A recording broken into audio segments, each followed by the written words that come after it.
So you're looking for your 2025 planner, or maybe you clicked on this video because you're just looking for a planner in general. Either way, I got you covered because today we're going to talk all about planners. So first off, we're going to jump right into it. There's so many planners out there. It's crazy. Back in 2013, when I first started looking into planners, there were not nearly this many planners. And it's crazy right now to think that people have to choose just one for the year, and they don't. They actually don't.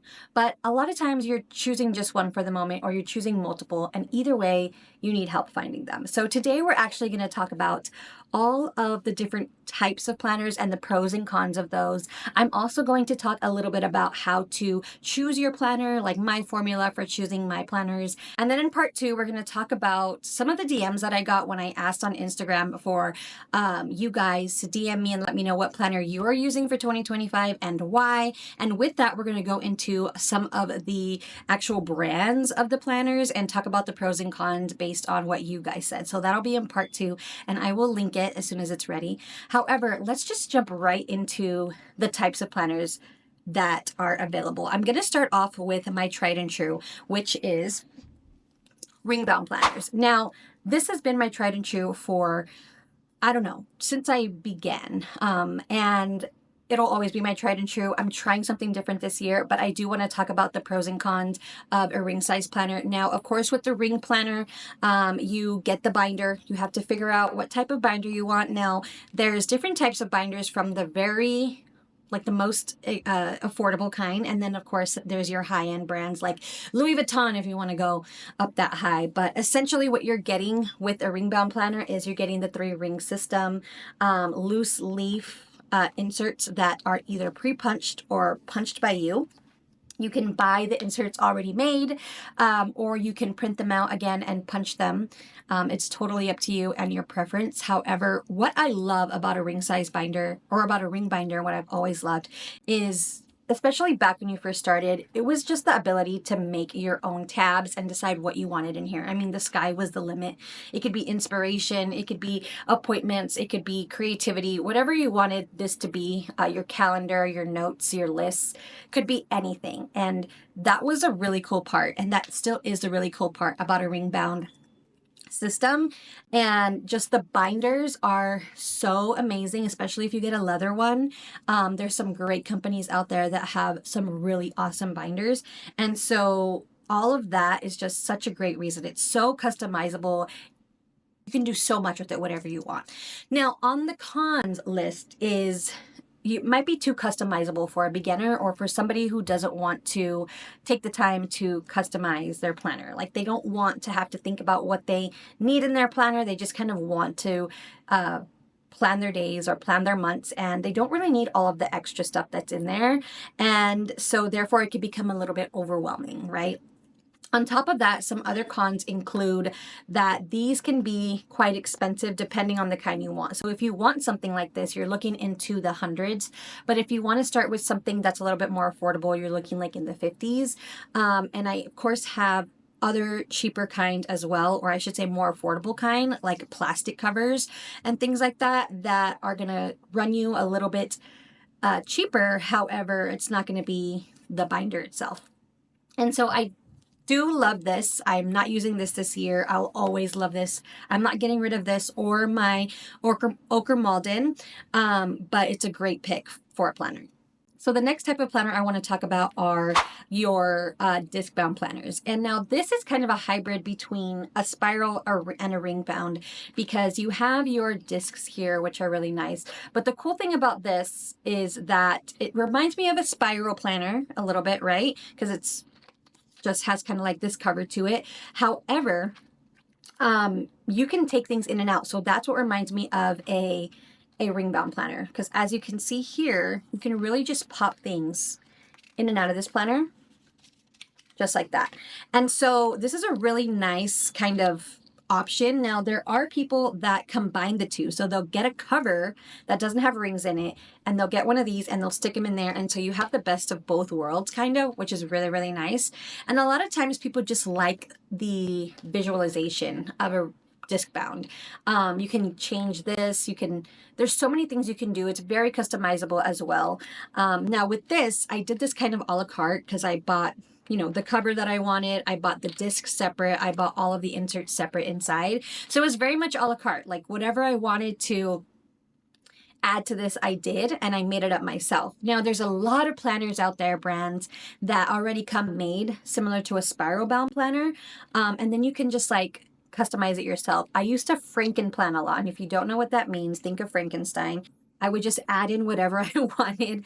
I had a disc, I still have a Discbound punch, but I would just Franken-plan, so I put other types of inserts inside of here, and at the time that was not really done so often, but it's done all the time now. So these are really great. Now, as far as pros go, again, you can customize it to whatever you want. A lot of times they're a lot more affordable than your Ringbound or than some of your other options here. And it's kind of mixed between having a Ringbound and having a spiral, right? So that's always really, really nice. Plus just the aesthetic of it is really cool. But some cons are that if you want to add more things in here, you're going to need to buy the punch, which is not, that much of an investment, but it is an investment. Other things as far as cons go, well, this is not as portable. You can still take it with you. Don't get me wrong, but it's the discs are kind of hard to deal with sometimes. So there's that. And then I can't really think of a whole lot of other cons. It really just comes down to your preference. But this is definitely an option for you as a 2025 planner. Okay, next I want to talk about spiral planners. Now, a spiral planner was the first planner I ever used back in school when they used to give them to you for free. And I used to love writing my agenda every day, especially in high school. And again, these are just kind of like your tried and true also. Now, these can come in like coil or I forget the other kind. I need to look it up. But there's different types of spirals that you can get. And there's different companies that offer different types of spirals. Now, this here I got from Target. It's a Sugar Paper LA. If you are new to planning, I would suggest going to Target or Walmart and really just picking up a spiral bound planner and seeing what you like, because there's different types of layouts. For example, this here layout is like a week on one page with notes on the side, and there's going to be other layouts that you can try out. There's going to be daily layouts, there's going to be vertical layouts, and this is a really inexpensive option that you can use, that you can try, so that you can get used to the kind of layout that you like. However, back to the spiral bound planners, a couple of them that I like I'll mention later, but if you go to Target or Walmart, you're going to see Sugar Paper LA, you're going to see Day Designer, you're going to see Blue Sky, and those are all some great options for you. They do come in different sizes. I've seen the really big size, I've seen this size, I've seen like a pocket size. And so some of the pros for this are that everything just comes already in this book. So you have essentially your monthly, your weekly, and sometimes your dailies, depending on which spiral bound you get. Companies do offer dailies in their planners as well, but it just comes in this one book and you're ready to go. You're good to go. You don't have to think about what inserts you want. You don't have to think about what you want to add to it, take out of it. You don't have to think about anything except for writing in your information. And so that's a great thing. That can be a pro for some people. Now, the con is that it might not be as customizable as you want. For example, you may want to take notes in here and you really only get actually this one doesn't come with any notes on the back, which I find sad. I'm just kidding. It comes with like this, just that. But a lot of people really do like keeping other things in their planners, like trackers. They like keeping notes. They like keeping lists. They like keeping, different types of things. And so you have to get creative with that because you're not going to have space in here to do that. Now, on the other hand, there are stickers that you can buy that you can track things with. You can create your own. You can get sticky notes that have trackers, but it's a lot extra that you have to do instead of just being able to add in like an insert or already have that made for you. And so again, you have to figure out how to put things in here with like the spiral bound, because it's not gonna be so easy to add things in and out because it is a spiral. There are ways you can punch it and make it happen, but it's not as easy. So that's definitely a con in my opinion, but it's overall a great starting point for you if you're new, and overall a great option as well. Okay, so now the next type of planner I'm going to talk about are notebook planners. And when I say notebook planners, this is a loop term. I believe that's how you say it. And there's also Hobonichi. There's a bunch of other ones that you can choose from. Again, we'll talk about brands later, but I do want to talk about the idea of notebook planning. Now, notebook planning is definitely very popular, made popular by the bullet journal community. And if you don't know what bullet journaling is, check it out. It's amazing. It'll blow your mind. But it's really cool that you can take a notebook and you can make it into whatever you want. You can add in your monthlies, you can add in your trackers, and you're really just drawing all of that in, unless the notebook that you get already comes with that. And that's actually what I'm using this year. I'm using a Sterling ink planner that already, it's a notebook, but it already has everything in it for you. And there's a lot of planners like that. There's a lot of planners, you know, go to Barnes & Noble, you're going to see a ton of planners that say 2025 and they already have everything in there, but it's bound like a notebook. And that's really the only difference, is that instead of it being a spiral, it's going to be bound like a notebook. And I seem to like that right now because it's so portable. Again, for the pros, it's very, very portable. I like that you kind of just have this one book with you that you can archive at the end of the year, and it doesn't take up much space at all. Other things are you can be extremely creative with it, right? So it's a very nice outlet to be able to have. I like that a lot of these have room for lots of notes, and it's very easy to just kind of archive those notes and keep them all in one place. Now, as far as some cons go, you do have to get really, really creative if you're going to get a regular notebook like this and add everything in here, and it could be time consuming. However, if it already comes with all the stuff kind of like in there, like the monthlies, the dailies, the weeklies, you don't have to get as creative, but you do have to keep in mind that there's not going to be a whole lot of fluff unless you're adding your stickers in and doing all that, which so many people do. Right? So there's not a whole lot of cons for me, except for that it's not as customizable, such as you can't just add in a paper in here the way that you can add it into a Ringbound. So you're not able to just take an insert and just add it in there. Now, there are ways you can do it, like they call tipping it in. So you can just kind of like glue it to the side and do that. You can also maybe use the back. There's like some pockets and things like that, but you're not necessarily going to be able to say, hey, I'm going to throw this paper in here and have it stay there, because there's no way for it to really, unless you glue it down to the paper. Hopefully that makes sense. So that could be a con, but this is definitely a great option. I'm excited to use mine for 2025, and I think that many people are going to enjoy kind of like dipping into this as well, because it's all the rave right now. Okay, so I want to touch on digital planning, because digital planning is huge right now as well, and it's a great option for you, especially if you're technologically savvy, or you are maybe somebody who's always like on the go and needs to have information with you all the time, but you don't necessarily have time to sit with a planner and do that. But then again, too, there's just so many crazy things that you can do with digital planning now. I mean, before it was really just like using your Google Calendar and that was it. But now we're talking about people having actual planners in their iPad or whatever it might be, and writing and drawing on these digital planners on their iPad. Like you can add stickers in there, you can add pictures in there, you can memory keep in there, you can use different fonts. It's absolutely amazing. And so you can get these different, you know, digital planners on Etsy. There's definitely companies that sell them. I'm going to talk about that in part 2. But you can essentially sync that up with all of your other technological devices, and you can take it anywhere with you, your phone, your laptop, your iPad. You can send it to people, whatever it is that you want to do. And I think that's really cool. And so digital planning is definitely an option for you. As far as pros go, there's a lot of pros. The pros are that you always have it with you because it's literally on your phone. Your phone is so portable, you can take it with you anywhere.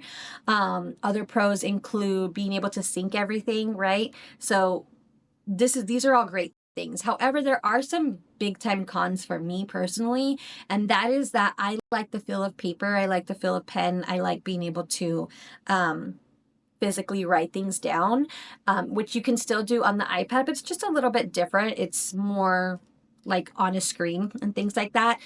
Some other cons include you might not have like an iPad that other people use, which makes it so fun.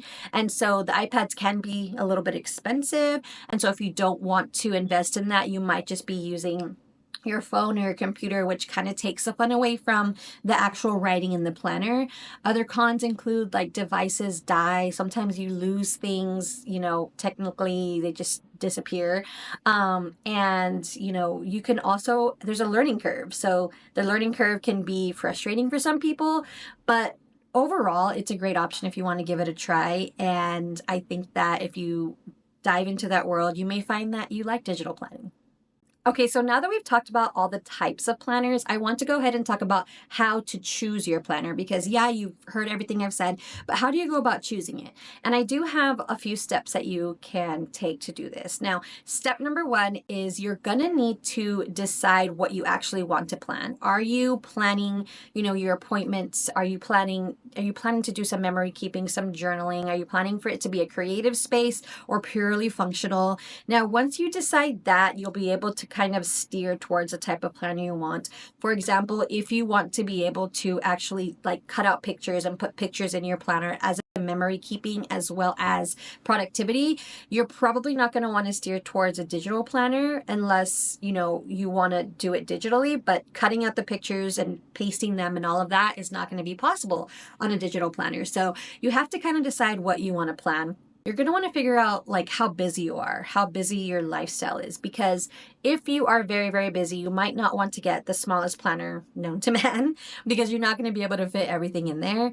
And you're going to run out of space very quickly, and that's going to frustrate you and you're going to be so confused. So make sure you figure out how busy you are, how in depth you want to go with your planner. Do you need to have, you know, just a monthly and you're good to go? Do you need to have a monthly and a weekly because you like being able to see what you're doing in the week? Do you need to have a monthly, weekly, and daily because your days are so jam-packed that you want to be able to have your daily as well? And do you need notes? So with that, you'll be able to kind of see if, like, for example, a spiral planner is good for you. You're good with your monthly and your weekly is good to go. Or you need something a little bit more, and so look into some other planners, okay? If you're new to planning, you don't have anything to go off of. But if you're not new to planning and you've done some planning in the past and you realize like, oh, I just really don't like Midori, Traveler's Notebook, sorry. I say that because I used it for one day and got rid of mine. I knew it wasn't for me. Then don't go back to that if that's something that you don't like. Now, keep in mind that you could evolve, you could change. I'm going notebook style this year. I didn't think that I would, but here I am. And so thinking about that, but also saying, hey, this is how my life is different. So this is the planner that I think I could use this year. All of that works. Next, you're going to want to think about your budget and think about how much you have to spend on the planner. If you're just getting started with planning, you don't want to go for like the most expensive planner because you might find out that you don't like the style and you don't like it. And then what are you going to do? You can sell it, but you've just kind of like wasted your money.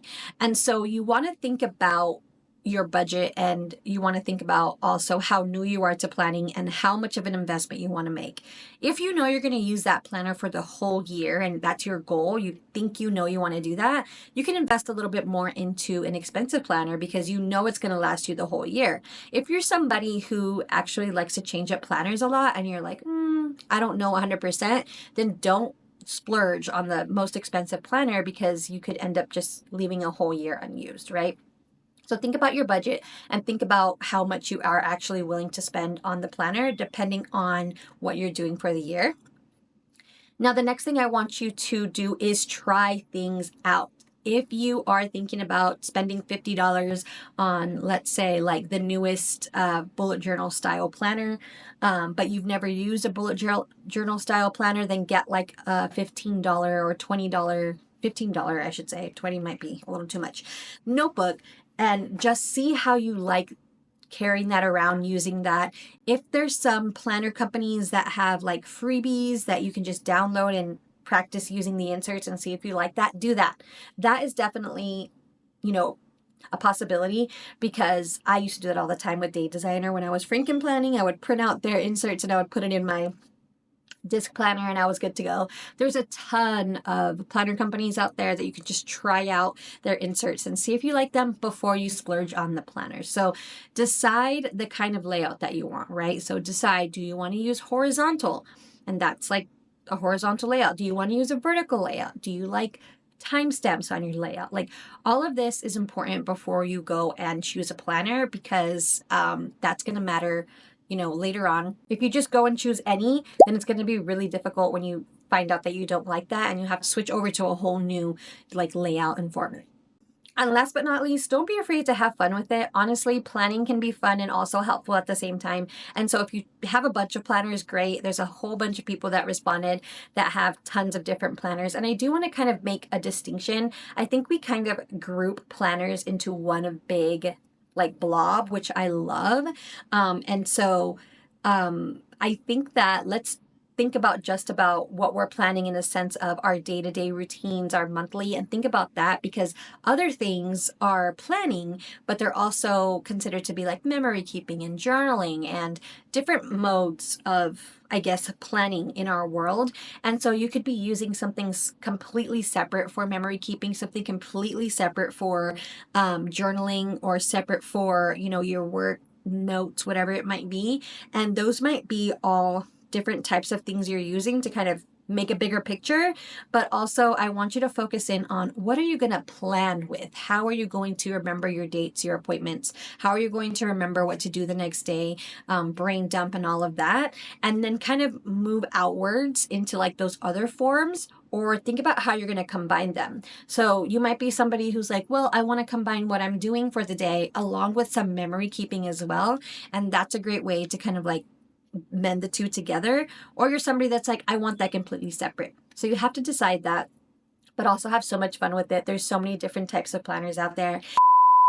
Okay, so if you feel like you need some more help with this, I've created a 35-page workbook slash guide that has just everything you need to just break down what your perfect planner is, what you need to have in your planner. It has quizzes. You can try different planner layouts. I mean, really, it has it all. You can check it out in the description below and head over to the link provided. And this video is already long enough, so I wanted to make a part 2 that talks about the different brands of planners, talks about what you guys are using in 2025, because you guys DM me a whole bunch of answers and I want to dedicate just a video just to that. And so check out part 2, and I hope that you enjoyed this video. I hope that you love planning in your 2025 planners, whatever they are. And if you like this video, then please like, subscribe, and also leave a comment. Let me know what you think. All right, guys, I'll see you in the next video. Bye.